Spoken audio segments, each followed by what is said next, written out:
Lights, camera, action.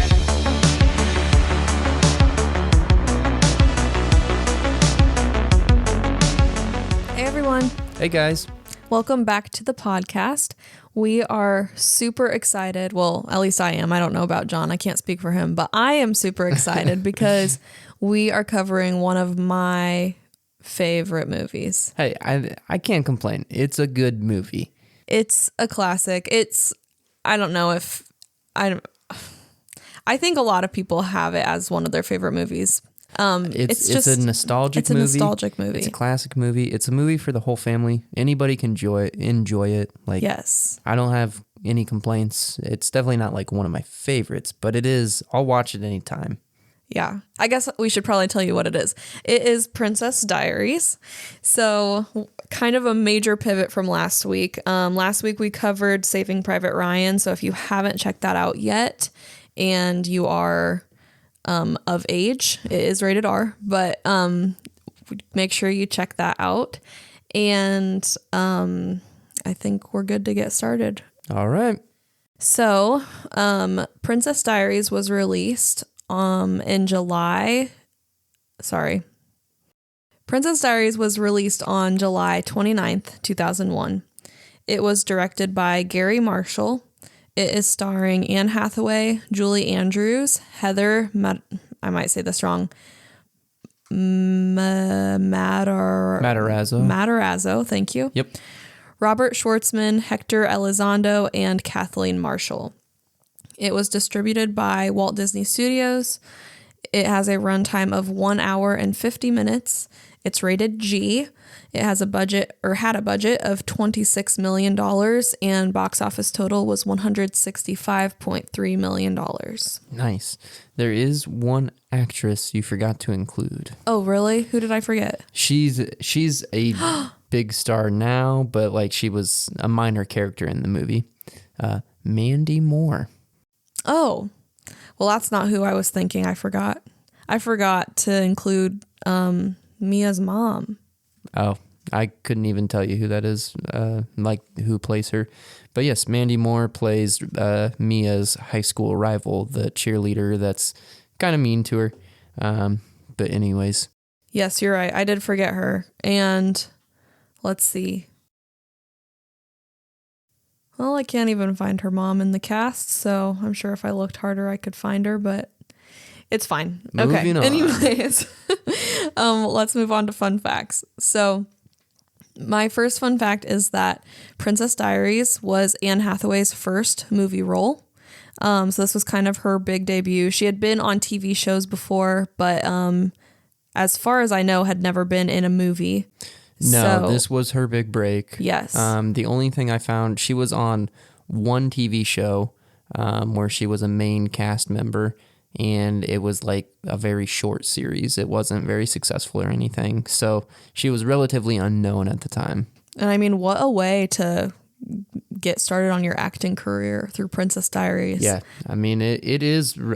I don't know that I've ever met anybody who, not that I'm talking about Princess Diaries all the time, but you know, if it does get brought up with people that aren't like my family that I know like it, I've never heard anybody say like, "Oh man, that movie stinks." You know, everybody likes it and loves it and is able to quote something or whatever.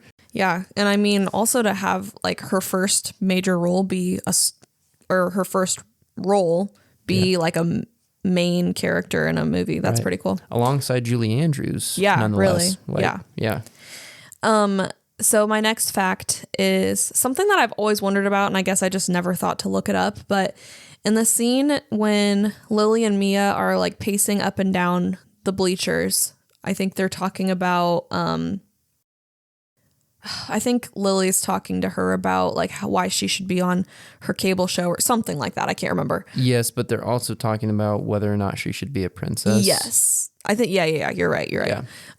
So in that scene, Mia like falls and basically like just kind of laughs it off and gets back up. And I've always wondered, I'm like, I wonder if that was like unplanned. Like Yeah. It doesn't, like, I couldn't really think of a reason why that would be included, you know? Right. Unless it was just to accentuate, like, how Mia is a clumsy person. Right. But it just seemed kind of random. And sure enough, it was an accident. And they just decided to keep it in there because, I mean, Anne Hathaway very quickly recovered and they just kept on going with the scene. And it made the director laugh. And he just decided to keep it in.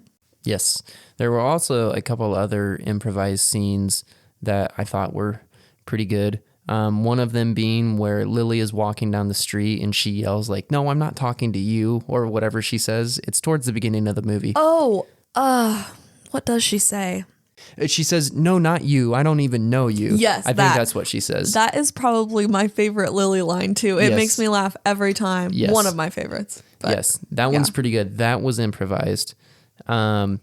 And I had a couple other scenes that I knew were improvised, but I don't remember them off the top of my head. Well, you were telling me about when the guy's arm catches on fire. Oh, yes. So at the dinner, like Mia's first outing as the princess, like the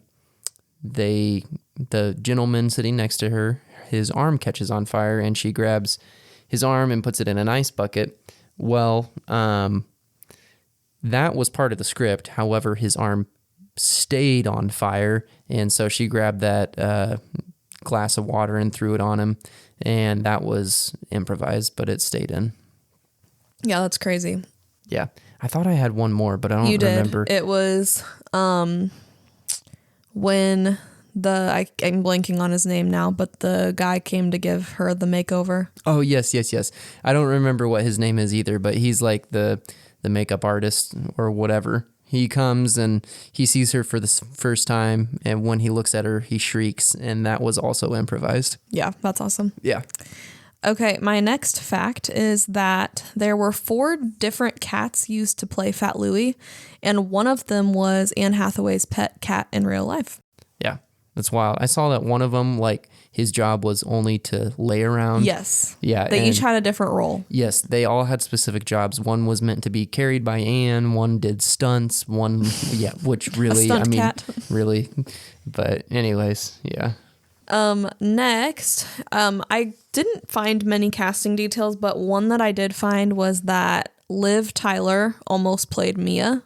There were actually a lot of actresses that were considered. Really? I wonder why I didn't find those. Do you not? Okay, well, I have the list. Liv Tyler is the only one that I have. Really? Okay.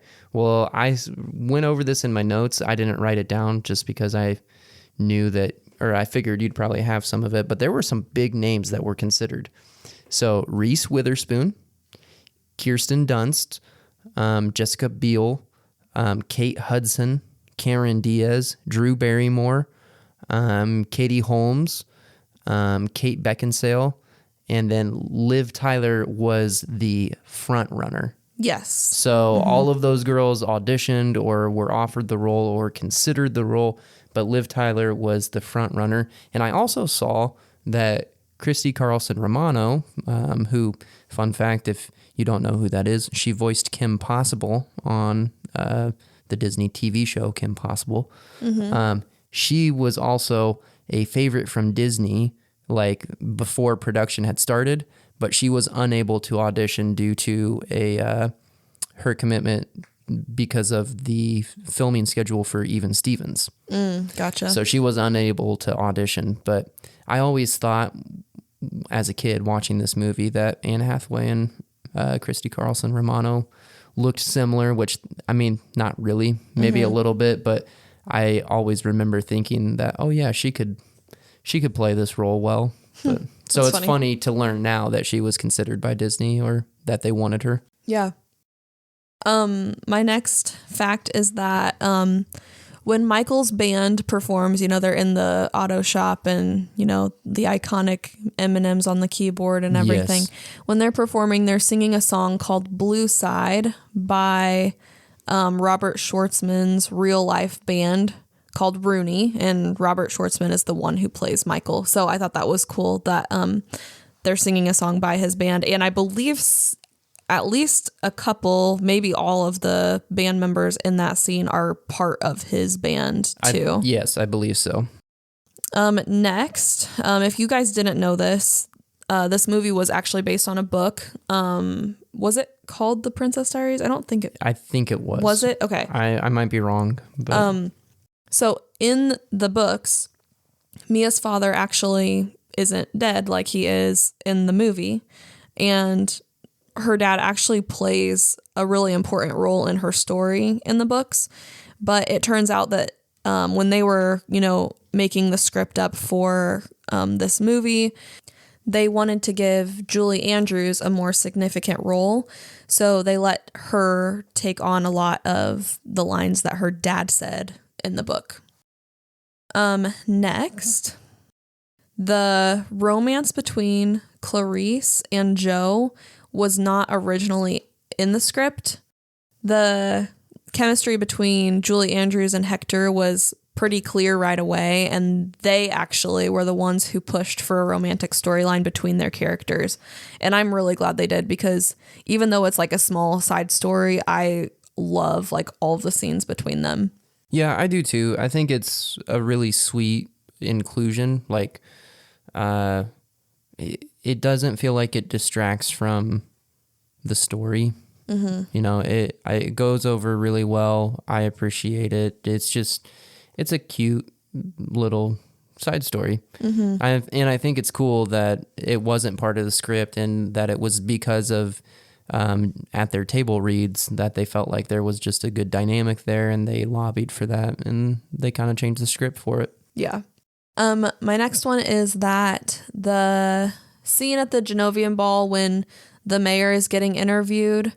If you don't know what I'm talking about, it's like when they're out, and I think like it's a reporter that's with him, and they ask something about the rain, and he was like, "It never comes down on Willie Brown," or something like that. Yeah. That was actually the real mayor of San Francisco at the time. So Yes. I thought that was cool that he was featured in there. Yeah, I did see that.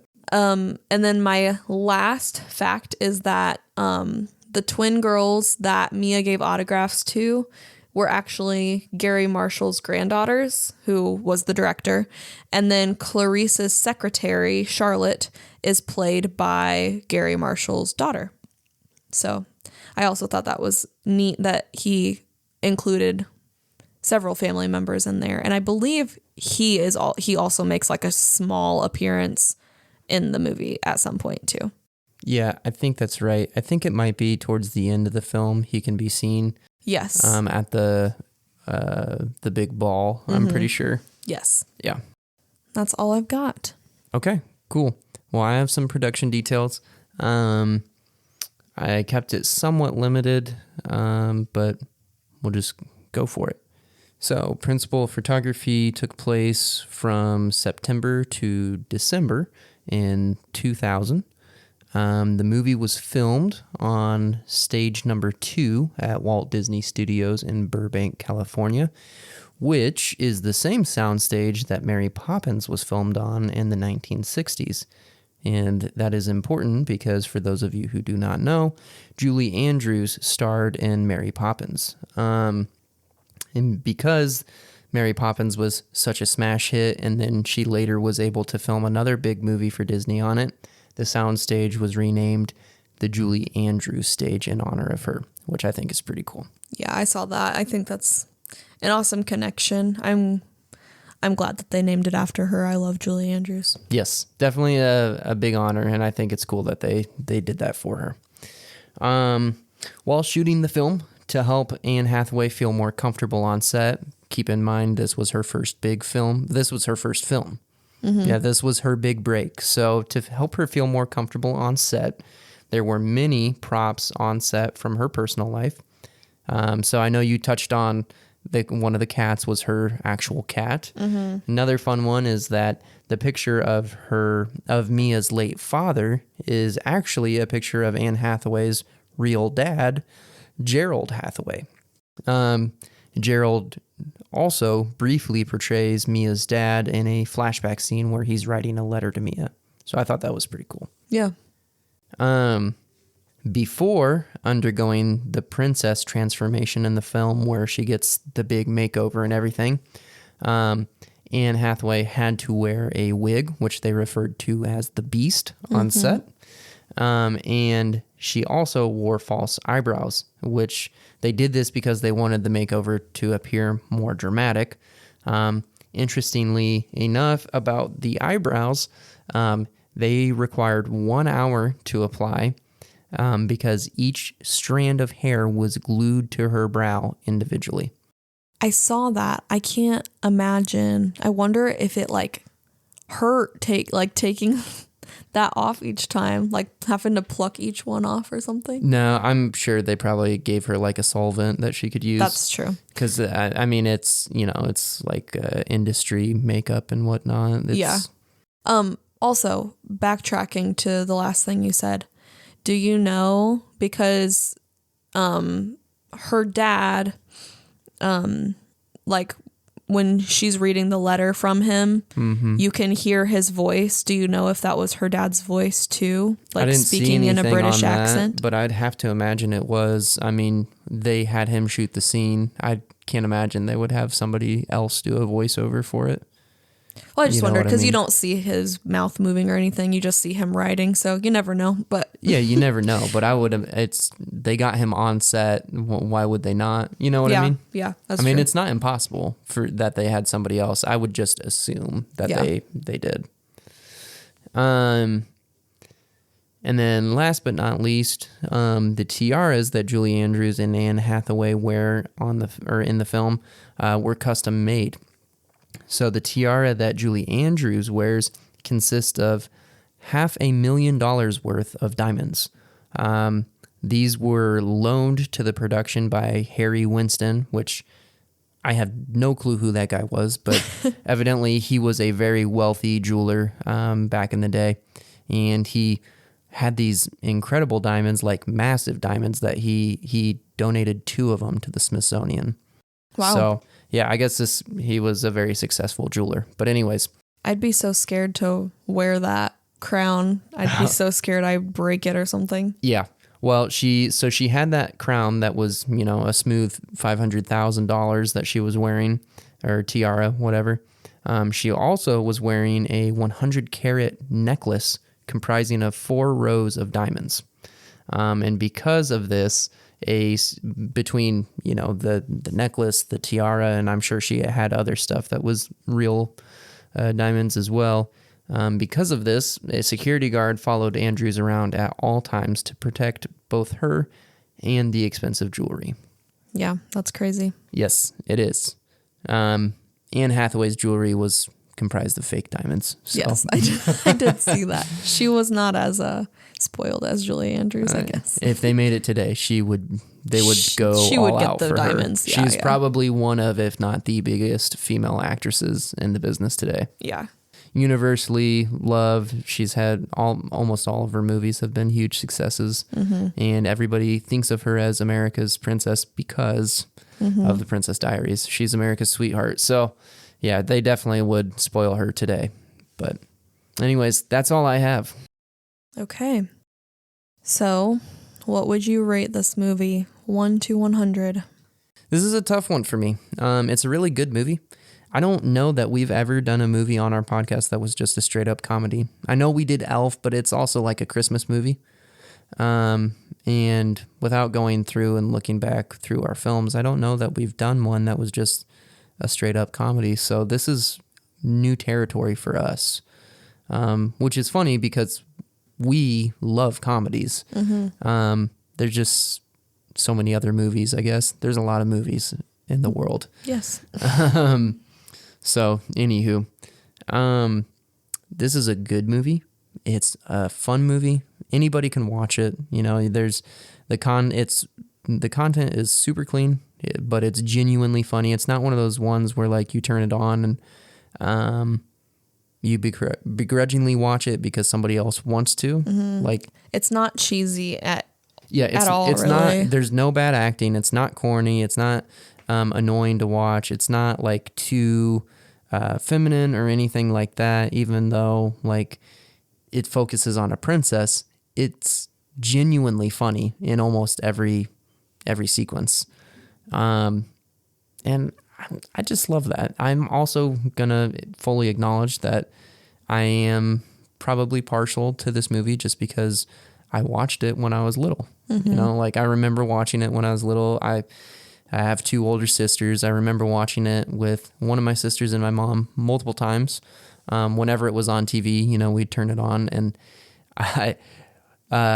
distinctly remember one time when I was little learning to read. So, you know, 4, 5, 6, somewhere in that neighborhood, reading, or the early stages of reading, whatever. I saw it on TV, like on the guide.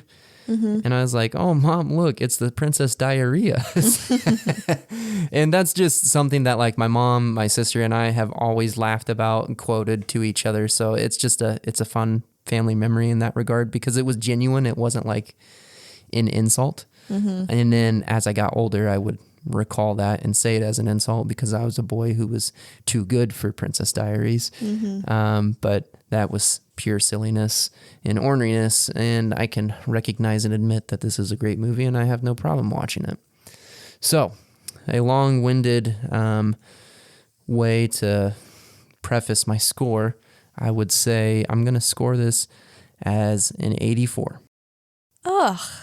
So low. I'm sorry. It's not for any reason as far as like it's bad or it needed work in these areas. It's just maybe I'm tapping into your boy that no that's too manly for princess movies. No. That's kidding. Not it at all. I'm trying to use a little bit more of the scale while also recognizing that I will not put this in the 90s like on the same level as Apollo 13 and Interstellar and any of those movies. Not to say that it's a bad movie. It's just not in that league. Well, I am going to put this in the same level as Apollo 13 and Interstellar. Okay. Not quite as high, I don't think, but I don't know. I just love this movie. I always have. So I'm going to give this movie a 91, I believe. Okay. All right. I mean, it's a solid score, and I have no like challenge or disrespect to your score. I just, maybe it's because it's lower in scope. You know, it's not an epic. There's nothing wrong with it. I have no critiques of this film, and that is genuine. You would think your score would be higher than. Well, I can't give everything a 100. I'm just kidding. But no, this is a great movie. So, what are some of your favorite scenes? I think one would be, I really like the scene when Joe, like, it's such a small scene, but okay, sorry. I'm going to backtrack here. I'm going to preface this with Lily is a horrible friend. Terrible. Horrible. Like the little line about, like Mia, like when Mia's like sad about her dad passing away and Lily's like, come on, I thought you were over that. What? It's been like 2 months. It's like, what? I thought she said 2 years. No, months. Are you Because I'm sure? always like, yeah, because I'm always like taken back, like, oh my gosh, like this just happened. Wow. But I guess I didn't realize that. yeah. I mean, I could be wrong, but I'm like 99% sure she said months. But so anyways, the scene after, like when Lily's going off on Mia after she, like, you know, she sees her for the first time with her makeup and straight hair, Yes. and she's got the bag that all the popular girls have and blah, blah, blah. Yep. I really like the scene after that when they get out of the car or the limo to go to school, and Joe says like, I can't remember exactly what he says, but he just points out that he saw that Mia's crying. Yes. And I just really like that scene when he's comforting her and quotes Eleanor Roosevelt and says like, it's something to the effect of no one can make you feel inferior without your consent or something like that. Yeah, I think that's the exact quote. Okay.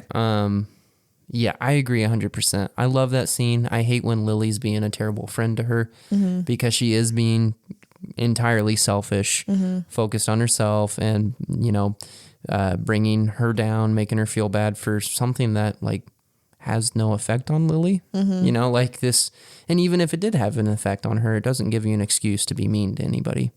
But regardless, I love that Joe says that because it was very like short. It wasn't long-winded or anything, but it was very loving and it was very genuine too. I think that's a cool scene. Yeah. And honestly, to that same note, I love pretty much all of the scenes between Mia and Joe. I really like their dynamic and the relationship that they develop like early on. And I don't know if this would be the right phrase, so take it for what you will, but Sure. I feel like he almost embodies like a fatherly figure to her. No, I agree. Okay. Yeah. And I don't know. I appreciate just all of their interactions. So I know that's not necessarily one scene, but just a lot of, I like all of their scenes together. No, I agree 100%. Any scene that Joe is in, I like just because I like Joe. Yeah. I like the actor who plays Joe. What is his name? Hector Elizondo. Yes, he was a character on Last Man Standing, which I only watched like 1 or 2 seasons of that, but he was hilarious on that show. He was also a character on Grey's Anatomy. I couldn't bear to watch that show because of the medical inaccuracies. But anyways, yes, I think Joe is great and he's very funny in other shows, but here he's a great character. So, anywho. Another scene that I like is when Mia shows up to the Genovian ball after Joe finds her like in her broke down car. Yes. And she does like her acceptance speech. I really like that scene. Yeah. And I can't remember what Lily says, but like they, Mia is sopping wet and in like a sweatshirt and, like just obviously not dressed for a ball. And what does Lily say? She says like, why didn't we dress like that? Like we look so stupid or something like that. Yeah. I really like that too. I thought it was funny. Yes. And then also still in the Genovian ball scenes, I really like all of the dance scenes afterward. Like when they reveal Michael showed up because like Mia's kind of just standing there by herself in the middle of the room because Clarice, was dancing with, I can't remember who it was. Yeah, he was a Genovian figure. Yeah. Someone important. I don't remember. So she's dancing with someone and Mia's just standing by herself and then Michael shows up. I really like that part. And then also I love the like dancing scenes after that when they're playing the song Miracles Happen and it's just fun. So yes. And the only other, I love so many scenes, I could go on and on, but the only one that comes to mind right now that I wanted to add is when she's at like the first like, I don't know, like the dinner or banquet thing or whatever. And just like when everything goes wrong. Yes. Like she's sitting by that guy that we're talking about that was dancing with Clarice. But like she eats the like palate cleanser, eats like a huge bite of it and like starts freaking out. And then, him and the lady next to him like are like, oh, we need to do what she's doing and they do the same. And it's just like I just love that. And then I also love when eventually somehow the grapes get like launched into the air and land on that one guy's plate and he just starts laughing. Yeah. It's so funny. Yeah, I agree. That whole sequence is really funny. Yeah. And then also, sorry, one more. And then in that same part, before all that happens, when the like Scottish guy is showing the queen like the pictures of his daughters or granddaughters, I don't know. Yes. And then she's like, oh, how precious. Do you want to see? And he just looks at it and he's like, no. I love that. Yeah. Okay, sorry, that was a lot. No, you're What are fine. some of your favorite scenes? Oh boy. The one that immediately comes to mind is when Mia and her grandma are driving and they're in her Mustang, which was recently fixed, but it's kind of a junker. It's taken a lot of work to get up and running and it's maybe not in the best shape.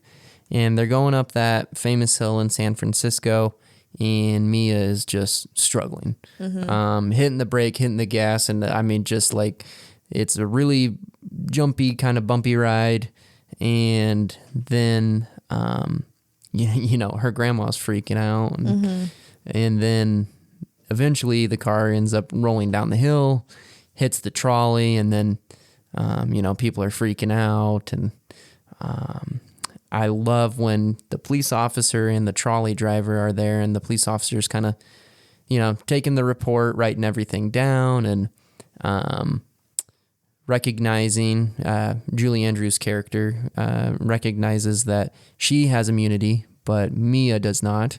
So Mia's going to have to go downtown, which is going to be obviously awful for Mia, but also a PR nightmare for Genovia, that their new princess is going to jail. Right. And so she's really quick on her feet and uses her cleverness and political prowess, I guess, to kind of manipulate these people into allowing them to get away with it. But she pretends to essentially knight these guys. Yeah. Bestows the highest Genovian honor on them of being a part of the Order of the Rose or something like that.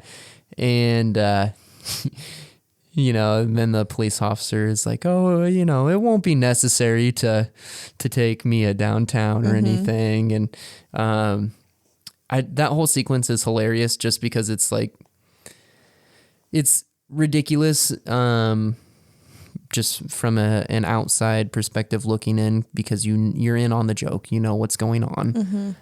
But Julie Andrews really sells that for me. Yeah. Like, she's just so like well-spoken, and she really is very much like a regal, she embodies a regal figure in this movie really, really well. Very believable as a queen.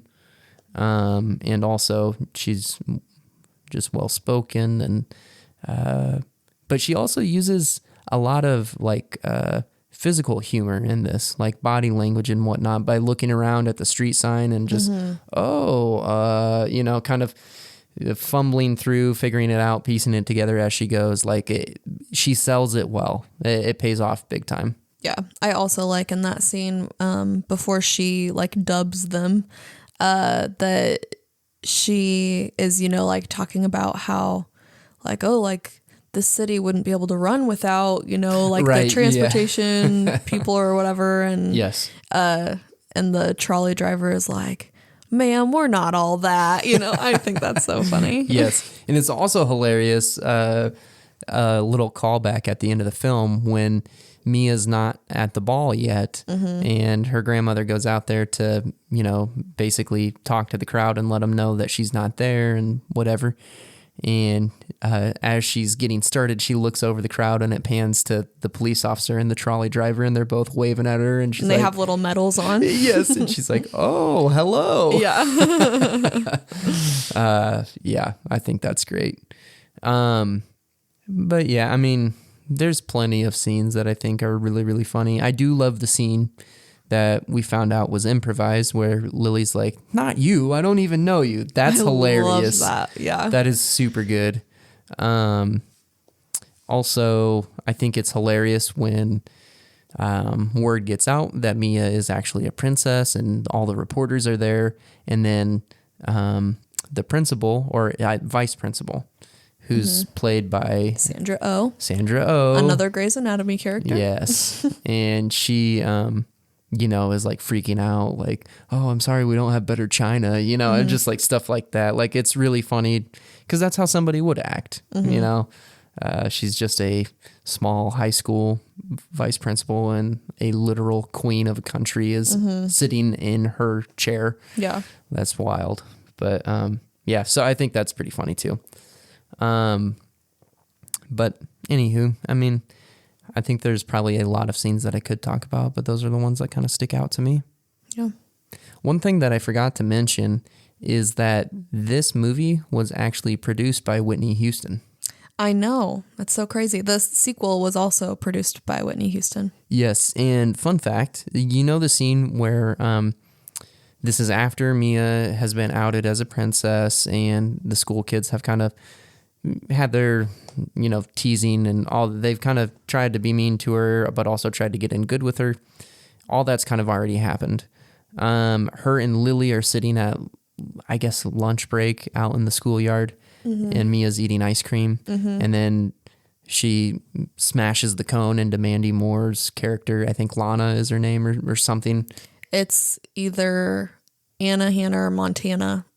Oh, okay. I can't remember which. Yeah, I think you're right. Anyways, that scene was completely from Whitney Houston. It was not in the script. Oh, really? Yeah, she thought of it and, put it into the movie. Yeah, that's awesome. Yeah. And I think that's about all I have. I mean, I don't have a whole lot else. Is it Lana? Is that her name? That's what I said. Or did I say Lana? Yeah. Okay. I thought it was Lana. Yeah, because then I was thinking of how Lily starts chanting, Lana got coned. Yes, that's what. Yes. Yes, absolutely. Also, What? What? Come on. But I have to say, as a kid growing up, like with a lot of content that I would have watched that came out of the 90s,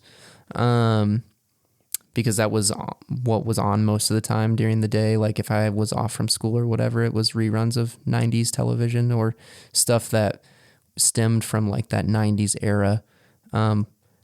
What the heck to Hollywood? You gave me all these perceptions of what high school would be like, and it was all based on like Southern California and what maybe high school is like for those people, but just like having lunch outside and you're gonna have beach parties and it's gonna be this awesome party and everything is so cool, and that's not at all real. At least not in not in central Indiana. Yeah. But anyways, it's just funny because I never really thought about it, but it's like every TV show, every movie that was geared towards, that young kid age that showed you what high school would be like was like that. Mm-hmm. But anywho, is there anything else you want to add? I don't think so. I think I'm good. Okay. I don't think I have anything else either. I do think, just while we're on the subject of Princess Diaries, would you say you like the first one or the second one better? I don't know that I can say right now because I've seen both of them multiple times, but it's been a long time since I've seen the second one. Yeah. So I'd want to watch it again before I make my final decision because I don't think I can fairly say right now. They're both really good. They are both really good. I would say I like better about the second as opposed to this one is just like the whole high school angst. Like just with like Lily is such a jerk to her in this movie. Yeah. But I guess to be fair, to Lily's credit, she owns up to it and recognizes it and says, I told you I need an attitude adjustment. Which is hilarious. Yeah. But yeah. Why do you have one you like better? I don't know. I was kind of leaning towards Princess Bride 2, or not Princess Diaries 2. I was thinking of the Princess Bride. Anyways, Princess Diaries 2. Mm-hmm. But you bring up a very valid point in that we should probably watch it before we cast our vote. We can just cover it next season. We'll see. Okay, guys. Well, thank you so much for listening to this week's episode. We had a lot of fun. This was a nice change of pace. Mm-hmm. I think both you and I really like action movies. Mm-hmm. It's probably what we watch the most of as a couple. Sure. Yeah. Like thrillers or action, whatever you want to call it. We watch a lot of those. We like those, but we like comedies too. And doing a comedy was a nice change of pace. So this was fun for us. We hope you guys enjoyed it. If you like what you heard, give us a thumbs up on YouTube or a 5-star rating on Spotify. That goes a really long way. Next week, we're going to be covering an animated movie. One of my favorite films in general. I feel like I say that every week. Probably because the movies we cover are some of our favorite films. Mm-hmm. But anyways, we're going to be covering The Iron Giant, which I'm stoked about. If you have not seen that film, go watch that movie. It is such a good movie, and it stems from the movie was written and based on a tragedy, and it's not like there aren't really bits of the real life tragedy that are interjected into the movie, but the history behind it is very interesting. Don't spoil it. We'll talk about it next week. Yes, we will talk about it next week. If that's at all intriguing to you, then tune back in. If you're not so sure, just know that the director is Brad Bird. And if you don't know who that is, he directed The Incredibles and Ratatouille, which are both absolute bangers. Phenomenal movies. And this was his directorial debut. And so if you like those movies, you'll love this movie. So make sure to tune back in. Yes. Oh, I forgot to mention, it is streaming currently on HBO Max as well as Sling TV. If you want to watch it anywhere else, you have to rent it. But it is streaming there if you have either of those. So with that, we will see you guys next week. Bye.